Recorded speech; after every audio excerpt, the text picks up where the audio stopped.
रस्त्याची गरज असते, तो रस्ता दिला पाहिजे. प्रत्येकाने शेतकऱ्यांनी एकमेकाबरोबर प्रेमाने वागलं पाहिजे. या पृथ्वीवरती आपण भाड्याने काय भाड्याने आपल्याला वाटतं मी बांगला भाड्याने दिला, ते थोड्या दिवस आहे, 10-20 वर्षाचाच खेळ येतो, केव्हा कार्यक्रम वाजन काय भरवसा नाही.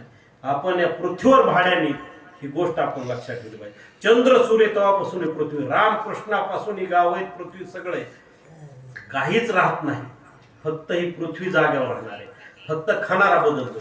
आज आता समजा महाराज आपलं नाव 10 एकर जमीन आहे, महाराजांचं नाव 50 एकर जमीन, 100 एकर जमीन आहे. कारण राजकर महाराजांचं नावच मोठं आहे, जमीन मोठी धरू की काय धरा काय, प्रवचनात काय हरकत आहे महाराज, होय आम्हाला घेऊन देत तुम्हाला.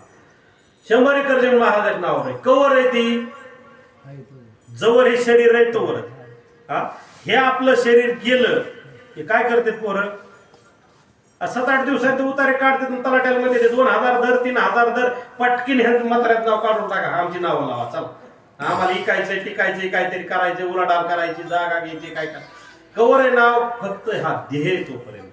म्हणून जमीन जुमल्यासाठी पैशासाठी हाव करून जे आपण जीवन आपलं घालवतोय, आयुष्य वायाला लावतो, ही गोष्ट चुकीची आहे. त्यामुळं आपण चांगलं जीवन जगलं पाहिजे. चांगलं जीवन जगत असताना आपण धर्म पाळला पाहिजे. जो धर्म आपल्याला संत भगवान बाबांनी दाखवला आहे, जो धर्म आपल्याला वामन भाऊंनी दाखवला आहे. वामन भाऊंनी हा सर्व दऱ्याखोऱ्यातला, डोंगर दऱ्यातला हा परिसर सुधारावा म्हणून कठोर शब्द वापरून आपल्या सगळ्यांना वळण लावलंय. संत भगवान बाबांनी 1 एकर जमीन विका पण आपल्या मुलांना घडवा, हा संदेश संत भगवान बाबांनी दिला.